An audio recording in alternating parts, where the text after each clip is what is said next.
निर्मला आई ना दीदी बैठी। आई बैठी।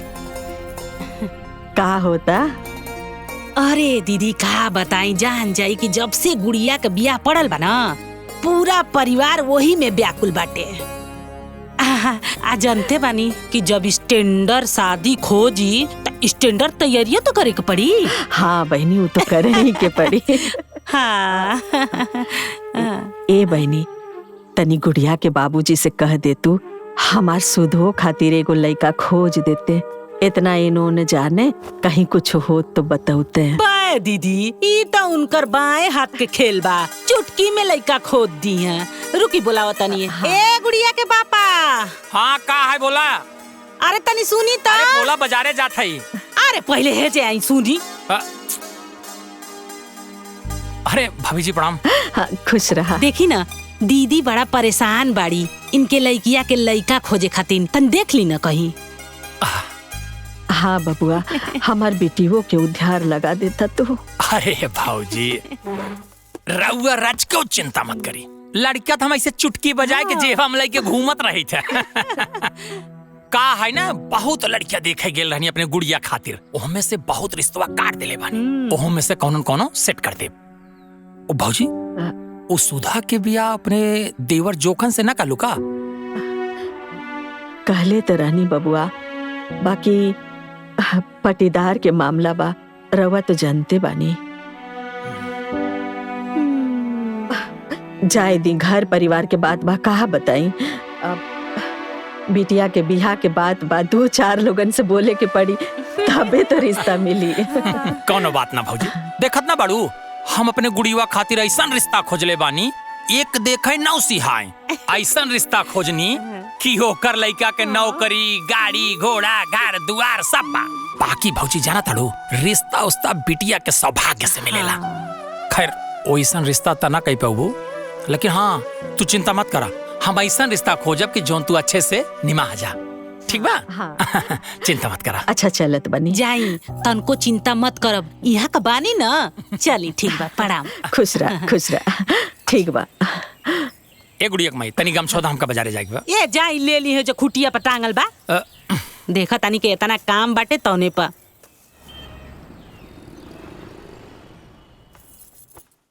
और बताई दीदी, आज कैसे हमरा घरे के रास्ता भुला गई नी? हाँ जनते बाड़ू, गुड़िया के बियाह तय हो गइल बा, तो ओकरे खातिर सर सामान खरीदे शहर आइल लनी है। त सोचनी है कि लगले तो के नेवतो दे दी, काहे से कि फिर मौका ना लागी ना। हईला नेवता कुल परानी के आवे के बाद, ठीक ना? अइहा जरूर, भूलइहा मत। हाँ हाँ दीदी, जरूर आवल जाई, सब जने आवल जाई। हाँ। केहू दिखात नहीं खे? दीदी ई तो ड्यूटी पे गइल बड़े और हमार रानी बेटिया कॉलेज। इस समय तो हम घरे अकेले रही। अच्छा ये बतावा, तू लोग अपने जेठानी की मदद ना करेलू का? कहे दीदी ऐसा कहे कहत बड़ू, कुछ सुने के मिला का? जाए दे तू, का कहीं बहिनी, तुहार जेठानी घूम घूम के तू लोग के मांस बेचतारी, तू लोग के खूब बुराई करतारी, कहतारी कि उनकरे बिटिया के बियाहे में तू लोग कौनो मदद नहीं खा करत, खूब गांव भर जान जा की शिकायत करतारी। अच्छा ई बात बा।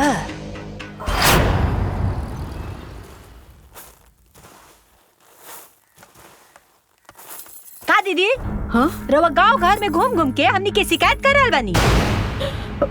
नहीं छोटको, हम केहू से कुछो शिकायत ना कइनी है। हमनी के सुननी है कि रवा गांव घर में घूम घूम के ई कर रहल बानी, हमार देवर हमर लड़की के बियाह खातिर लड़का नेखन खोजत। अरे रउआ से जब अपन बिटियन के बियाह नहीं के हो तो हमनी के तो शिकायत बनावतनी। हाँ काहे हमनी के बेइज्जत करता दी? छोटको, हम केहू से कुछो ना कहनी है, हम तो बस अपन सुधा के बिहाई खातिर 1-2 लोगन से लड़का खोजे खातिर कहले रहनी है। अरे चाची, अगर कहा देलू तो एमे का गलत बा? हाँ ये शिकायत हो गई का? और वैसे भी शादी ब्याह खातिर ना लोग बहुत से लोगन के कहेला, एमे गलत का बा? तू दोनों जानी तो चुप पे रहा, बोला मत बीचे में। दीदी रो, आज के बाद हमनी के शिकायत कैली ना तो हमनी से बुरा क्या ना होई।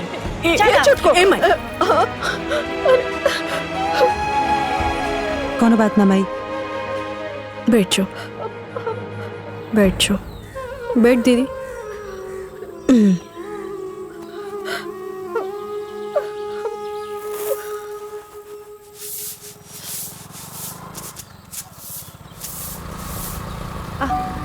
मामा जी, अरे मामा जी, मामा जी।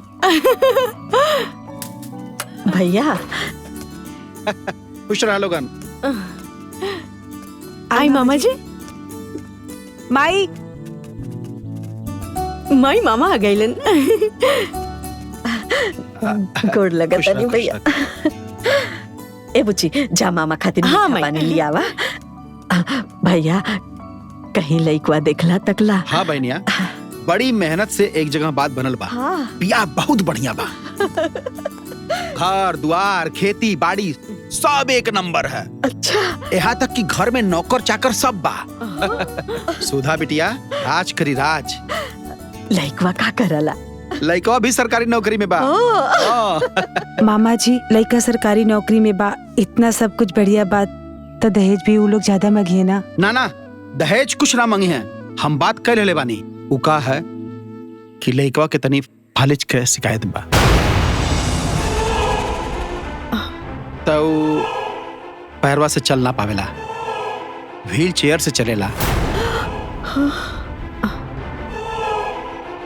हम साफा कह दनी भाई, देखा हमार लड़की एकदम पढ़ल लिखल स्मार्ट बिया। अच्छी लड़की देत बाड़ी तो दहेज बिल्कुल ना देब। और वो लोग मान गई ना।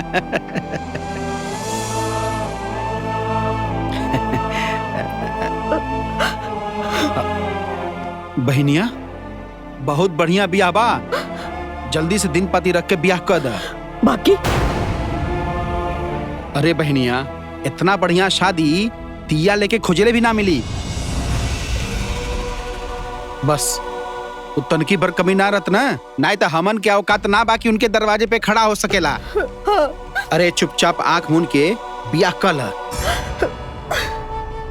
अब इतना बढ़िया बियाह अब ना मिली। मामा जब सब कुछ इतना बढ़िया बा, तब काहे ना अपना बिटिया से करवा देता नी? बोला मामा, का आप ही शादी अपन बिटिया से करा सके नी? नानू का मामा, हमन तो आपके बिटिया समान बानी नू।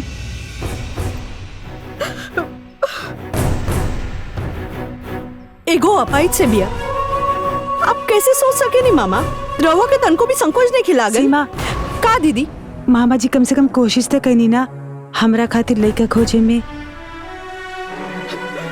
देखिए भैया, हम मजबूर बानी, एकरा मतलब ही ना कि हम अपन दोनों बेटी के कुआं में ढकेल दे।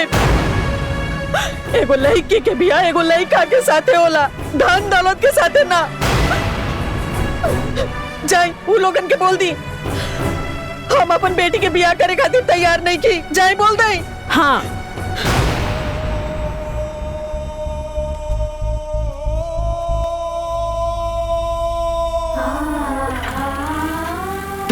तू रो मत माई, दीदी खातिर बहुत बढ़िया रिश्ता मिली।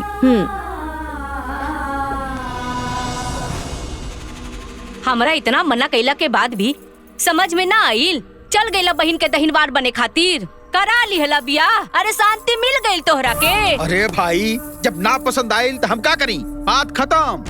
अरे कैसे बात खत्म? ओ लोग के इतना मजाल त थोड़ा कमी का निकल गई त राउर बाल नोच ली है लोग। और कमिए का रहल है, लइका थोड़ा अपाहिजे न रहल है, कर ना सकत रहली है बियाह। अरे उनकरा खातिर का बड़का राजकुमार आई, झोली में दाना न खा ले बाबू खाना, देबे लेबे के कुछ है नहीं खे, और रजवाड़ा परिवार खोजा तारी। एगो बात सुन ली, आज के बाद उनकरा बीच में पड़ला के रुआ जरूरत नहीं खे। अरे हम झांके ना जाई, बात कल तो बहुत दूर। तब मत जाई, कर अपना बेटी के बियाह कोनो राजकुमार से खोज के, कौनो जरूरत नहीं खे रुआ के के, बता देता नहीं।